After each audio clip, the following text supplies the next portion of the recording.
This building has achieved a unique position in contemporary British architecture. It has become a symbol of contemporary life, style, and technology, an icon instantly familiar.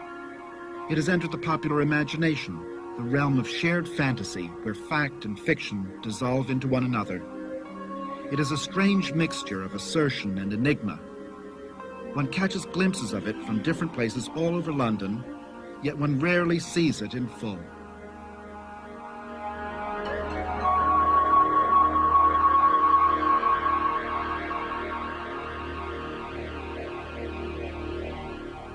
Although the Lloyds Building is constantly photographed and filmed, its status as icon has overshadowed its character as object.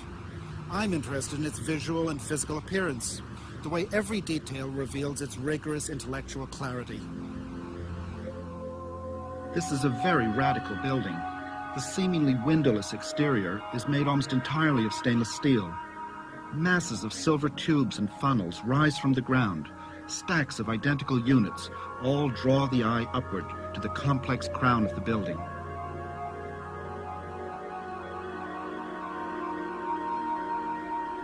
These are the essential facilities of the building: the heating and air conditioning ducts, the electric and telephone cabling, the lifts, toilets, staircases. Instead of hiding them at the heart of the building like an embarrassment, as is the normal practice, Rogers parades them around its perimeter. He uses them to establish a language of design.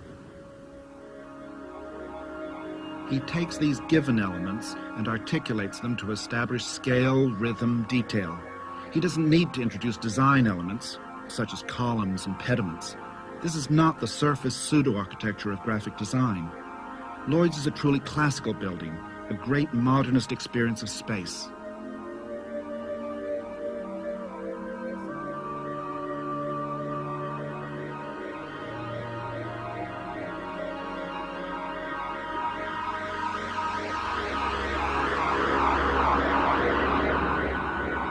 Going to the root of the building, to the hidden service basements, we find the source of these ducts and tubes, and the logic of this great machine-like building is clear. Giant heating and cooling units, massive generators, and rooms of batteries to keep the computers going. The world can fail, but Lloyd's can continue ensuring forever. One proceeds quite deep into the heart of the building before actually entering it. For such an assertive building, the entrance is comparatively modest, low, a place of transition before entering the grandeur of the interior space.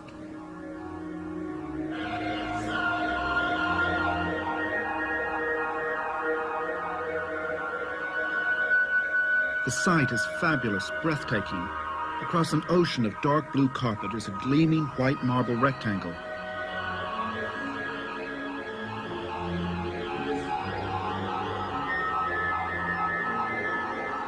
Above it rises the whole 12-story building, open at the center, right up to a clear glass arch onto the sky.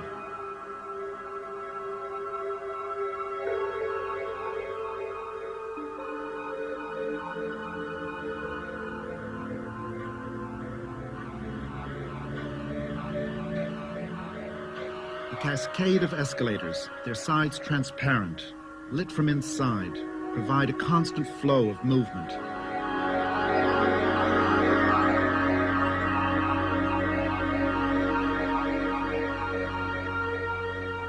Most modern buildings are comparatively simple on the exterior, but become confused and anonymous on the inside.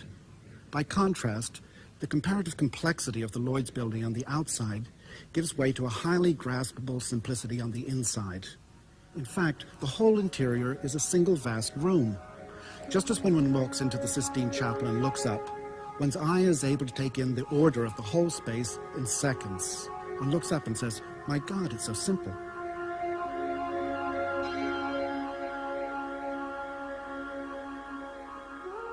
The ornate wooden rostrum housing the lutein bell acts as a striking focal point at the base of the great central void. It is this void which orients one wherever one is in the building. Locating the services on the outside has allowed completely open floors free to take the clutter of hundreds of underwriters.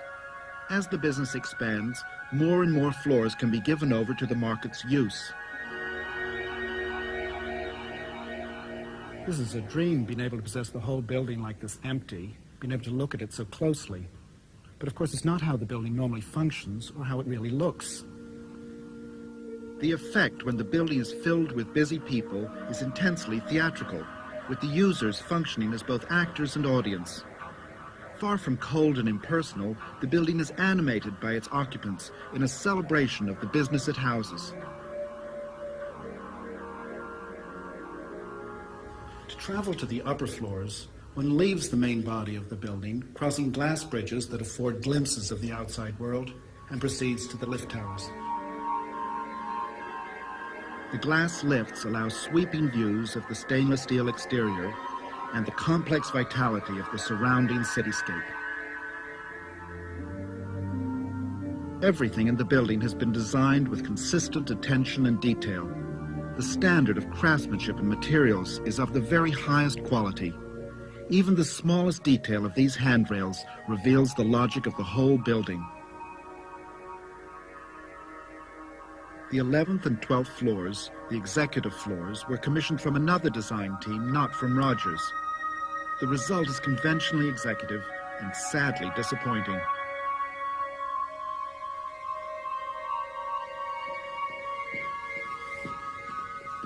The unity and integrity of the whole design is lost. Just look at this handrail in comparison with the others. It could come from any London wine bar. But this floor does hold a real surprise. This room, with its original Adam fireplace, was moved from Bowood House in Wiltshire to the old Lloyds. Rogers incorporated it into the new building, placing it here on the executive floors. The shock of abruptly entering such an entirely different world is a dramatic example of Rogers' attitude towards other styles and periods of architecture. He allows each its full integrity. He refuses compromised reasonableness. One sees this attitude again in the relationship of Lloyds to its neighbours.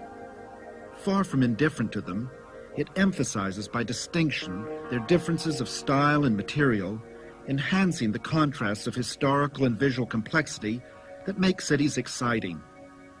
Rogers honors the past by his pride and confidence in the present. The problem for architects today is the same as it has always been: how to respond to contemporary needs with contemporary sensibility and contemporary technology.